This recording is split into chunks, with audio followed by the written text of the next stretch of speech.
What's going on, guys? So today I want to talk to you about how to untangle and reset, primarily because this is a topic that I think is applicable to everyone. We are living in a very stressful time, and I think it's very easy to get very stressed out and feel this need to reset. And I personally have gotten really good at resetting because I've made it a conscious effort and priority over this next year to do that because I found myself getting very overwhelmed very quickly. So with that being said, this video is going to be about exactly that. Honestly, it's very okay to be stressed. Stress is a normal part of our day-to-day life, but today we're going to talk about tips to overcome that. But I want you to acknowledge the fact that being stressed is not abnormal. It's actually very normal, and it's okay for you to feel the way that you feel. But what I'm going to talk to you about today is ways to kind of diminish that stress or to cope with it in a healthier way than you probably have been. And personally, for me, this has worked very well. Before this year, I wasn't doing many of these strategies, and I saw myself kind of just deteriorating mentally. And ever since I've started doing this year, I found that I'm getting the same, if not better, outcomes in both like academic and non-academic endeavors, while at the same time just being a little bit more happy mentally. So, with that being said, I just want to go over 5 tips to discuss how to reset and untangle. The first one is to do something kind.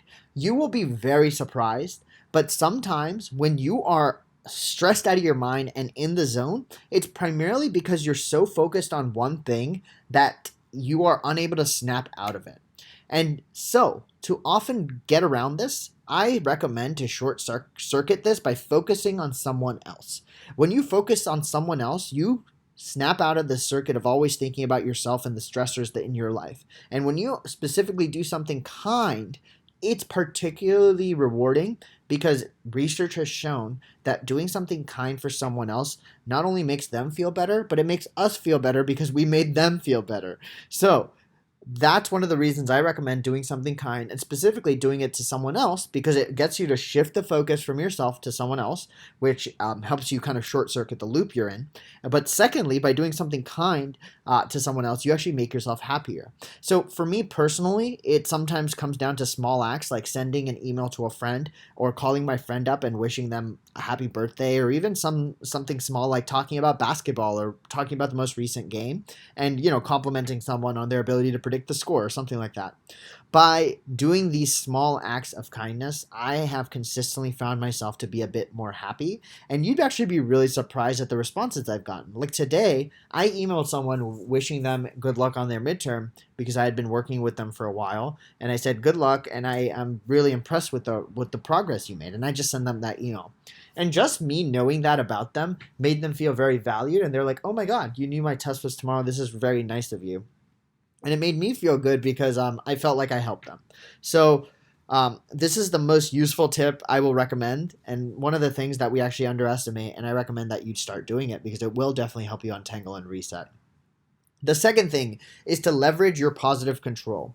So when we're stressed, we're often feeling bad about something, whether it's the homework we have due, we have a test to study for, whatever it is.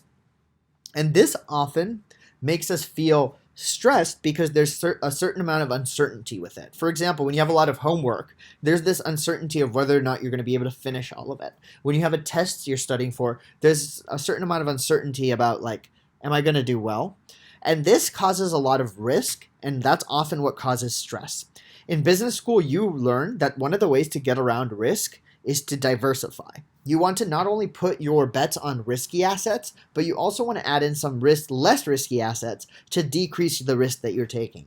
And I try to apply this same thing to life. When I'm really stressed about like doing thing X, I do thing Y that I know I'm particularly good at, not only to boost my ego, but oftentimes it actually just helps me get into a better mood. Because I realize like, hey, this assignment is really hard, but it's not because I'm stupid or it's not because I can't do it. Because guess what? I can do this other thing that I'm really good at. And so I'm just going to keep trying at this, and I hope I get better.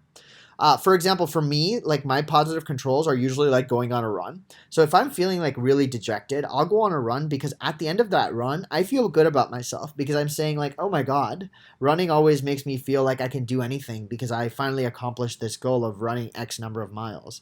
And so by going on a run, I leverage a positive control, and that gives me the courage to approach the stressful thing I'm worried about with an entirely new headspace. Another thing I sometimes do is I play a friends quiz. There's a app called QuizUp that has a lot of quizzes, and one of them is for Friends, like the show. And I've watched Friends so much that I like do really well in these quizzes. And even something small like that is enough to like cheer my mood, and it gets my mind out of the state that it's usually in, which is, oh, well, you're not stupid. You can do awesome stuff. You just have to like think a little bit harder about this. And so that's one of my tips to all of you. The third thing is to play it out. This tip may sound very counterintuitive initially, and it's definitely a lot more advanced than the first two tips I told you about. But if you play it well and you understand the meaning of this tip, it's probably the most important. So when you're stressed about something and when you're in that mindset, one thing that you can do is play it out.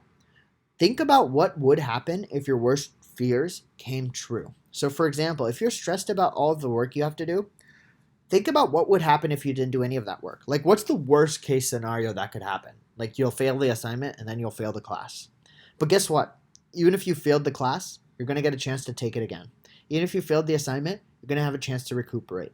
Even if you failed your year, I guarantee you there are safeguards in place to help you when you need help. By actually playing out these worst case hypothetical scenarios and accepting the worst things that could happen to you, you are going to realize that the sun is still going to come out tomorrow. I'm going to try my best. And even if the worst case scenario still happens, I'm still going to be on my 2 feet to address it. And sometimes that is like the courage you need to snap out of it and realize like, hey, everything I'm freaking out about is very transient and it's going to be okay because even if the worst case scenario happens, I am going to be fine. And that's actually a very, very tough thing to understand. But the closer you come to accepting it, the happier you will be, I promise. Because now to this day, when I'm doing assignments and they get me stressed, I think about like, okay, let's say I don't do this assignment. Maybe someone will not like me because it won't be turned in on time. But at the end of the day, I can still recuperate from that. I can still tell them, here's what's going on in my life. Here's why I couldn't finish. And by just telling myself that, I'm like, oh, okay, it's going to be okay, Prerak. You're fine. Okay. So that's my third method, and it's actually a very powerful one. These last two are a little bit more low key, kind of my first and second one. The fourth tip I have for you is to recalibrate. When we are stressed out about something, we're focused on the thing that's stressing us out. Whether that's math homework and you're consistently thinking about like, oh my God, I hate fractions, or oh my God, I hate integrals, and you're just so stressed out. You need to step back and recalibrate and realize like whatever your problem is, it's very important, and I promise it is very stressful, but it is like you're still doing a lot of other things right. And sometimes when we're stressed out, we're just so focused on the thing we're doing wrong that we forget about all of the other things that we're doing right. So for that reason, I like to recalibrate. When I realize I am in a loop of bad thoughts, a loop of stress, I like to recalibrate by stepping back and redefining my boundaries. And I usually do this by doing an activity where I can be fully present. And so in this case, for me, that's usually going on a walk outside. And by going on a walk outside and just looking at something like a bird chirping, I just kind of think about like, wow, what are all the things that went into allowing this bird to chirp? Or like, for example, when I'm drinking a glass of milk and just being there, like think about all of the steps before you that required that milk to like ultimately end up in your hand. Just like these small things make you realize like we live in such a complex and beautiful world, and sometimes we get very caught up in our little corner of the world, and all it takes is like this slight recalibration for us to realize like, wow, like integrals suck, and they're definitely stressing me out, but like it's gonna be okay. This bird outside is awesome. This milk is amazing. Like life is not bad. And I think there's a lot of stuff I'm doing right. And even if I suck at integrals for the rest of my life, I will still be okay. Right? Like just understanding that is very reassuring.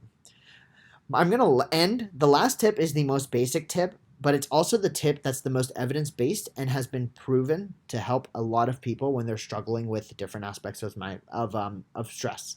And this is the fact that exercise and mindfulness are almost proven ways to untangle and reset.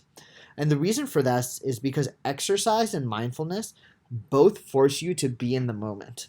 When you exercise, you have to 100% focus on what you're doing because you're usually in a lot of pain or you're focused so intensely on playing basketball that there's no time for you to be worried about fractions, right?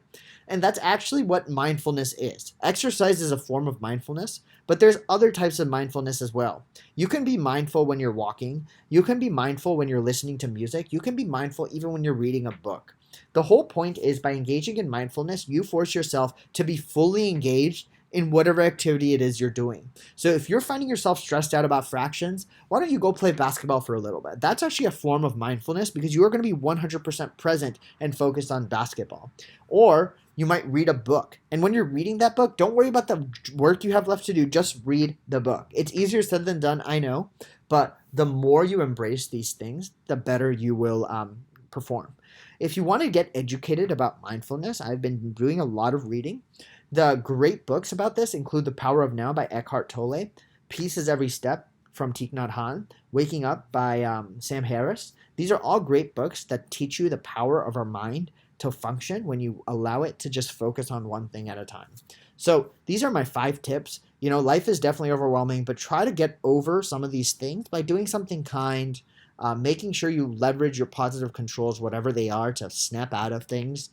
Make sure you play out the worst case scenario and understand that you're going to be fine. The sun's still going to come up tomorrow. Recalibrate and definitely make sure you try to exercise and maintain mindfulness. So with that being said, thank you all for watching this video. If you did, drop a like, comment, share it, and subscribe, and I'll see you guys in the next one. Thank you so much for watching. Peace.